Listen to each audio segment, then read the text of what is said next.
Wir haben uns für etwas entschieden und wir entscheiden uns nicht so schnell um, wie manche, die dann, weiß ich nicht, nach 14 Tagen oder nach 4 Monaten sagen, ach nee, doch nicht. Also rein in die Kartoffeln und wieder raus aus den Kartoffeln. Und ansonsten fühlen wir uns halt wohl. Wir haben 2 große Grundstücke, wir haben 2 Häuser gebaut, München, Mediasonghof, angepflanzt. Ist einfach toll. Das ist das, wie wir hier eigentlich leben wollen. Also erstmal finde ich gut, dass wir jetzt eine super professionelle Firma haben. Männer, die aus dem Militärbereich kommen. Das finde ich ganz wichtig. Wir als Familie, wie viele andere auch, haben ja bewusst diese Gated Community ins Haus gesucht. Weil die Zeiten immer schlimmer werden, auch Armut zunehmen kann und alles Mögliche. Und wir auch als Community helfen, wo wir können. Auch gerade hier in Paraguay. Wollen aber den Schutz haben. Wir sind ja nun mal in Lateinamerika und nicht in einer Blümchen-Bindeanstalt.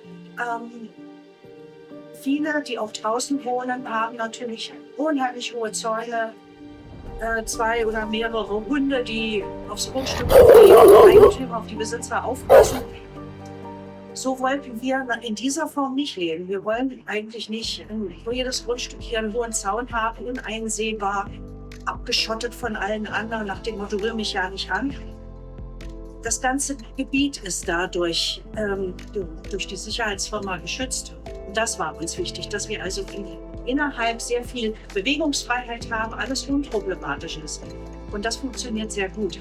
Ich kann mich nur an einen Ausspruch erinnern von dem ehemaligen Präsidenten, und zwar auch in der Öffentlichkeit in einem Siedler-Meeting. Das fiel mir jetzt ganz spontan ein.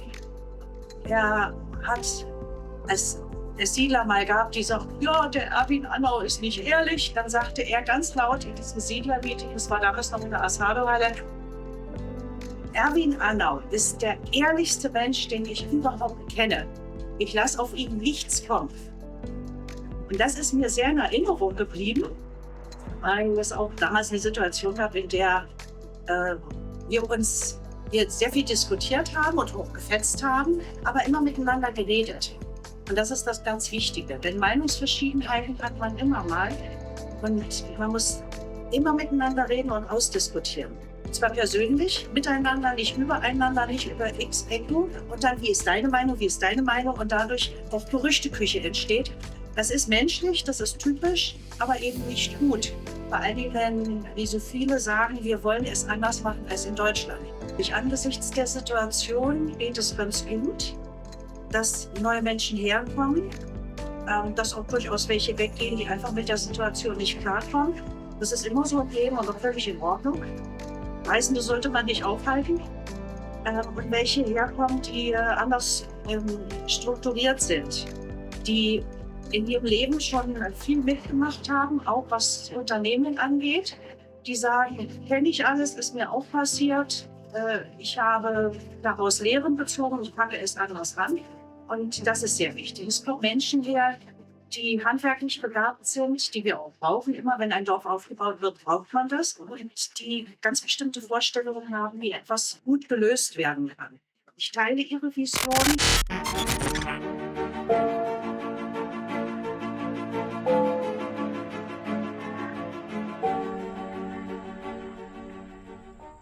Hallo liebe Paraiso Verde-Fans, ich stehe hier mitten am Hauptplatz der geplanten Stadt Ipi. Mit anderen Worten, das ist die Fußgängerzone. Hier, wenn man sich vorstellt, gibt es rundherum Geschäftslokale bzw. Arztpraxen. In diese Richtung nach hinten ist das Gesundheitszentrum, das geplante. Und dahinter, nur 200 Meter weiter, fängt der Anastasia-Hektar, unser Musterhektar Anastasia, fängt dort an. Die beiden Hauptstraßen werden hier fertiggestellt. Die Straße ist insgesamt 30 Meter breit. Was ihr hier seht, sind 2 Bahnen. Und zwar die eine Bahn wird die eine Fahrbahn. Die zweite ausgehobene Spur ist nicht die zweite Fahrbahn, sondern hier kommt ein Kanal. Im Zentrum, ungefähr 30 Meter von uns entfernt, beginnt dann der See. Der Kanal wird sicherlich dann noch geschwungen sein, der wird teilweise breiter sein, teilweise sich verengern. Diese 3 Sternstraßen, die eine Straße hinauf zum Urwald und zu Piratava, die zweite Hauptstraße von der neuen Haupteinfahrt herein und die dritte Straße zu den Bezirken Pirapó und Isla Suzu.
Die praktische Umsetzung ist nicht einfach. Und das muss gemeinsam mit den verschiedensten Menschen, die auch Ahnung haben, Kenntnisse haben und keine Angst haben, umgesetzt werden. Mit ängstlichen Menschen kann man eigentlich irgendwie was anfangen. Angst kennt jeder. Oder ängstliche Momente. Aber eben diese zu bekämpfen, in eine andere Bahn zu lenken, ist so sehr wichtig. Und auch miteinander reden, weil der eine hat eher Ängste oder ängstliche Momente als der andere und kann dadurch auch beruhigt werden. Und das ist ganz wichtig, ist, dass man immer nur, ich habe Angst, ich habe Angst, ich habe Angst. Ja, noch Angst vor den eigenen Schatten. Und das ist bei ganz vielen Menschen der Fall, die auch aus Deutschland oder Europa der Angst wegen geflüchtet sind. Wir sind heilfroh, hier zu sein und möchten an keinem anderen Ort sein. Können wir uns gar nicht vorstellen. Wir sind mittlerweile in den nicht ganz 4 Jahren sehr verwurzelt hier. Erstaunlicherweise hätte ich nie gedacht, in einem so fremden Land, was ja durchaus von der Mentalität her diametral entgegengesetzt ist zu Deutschland oder auch zu Europa. Wir beobachten das alle 3 mit Erstaunen. Wir haben uns für etwas entschieden und wir entscheiden uns nicht so schnell um.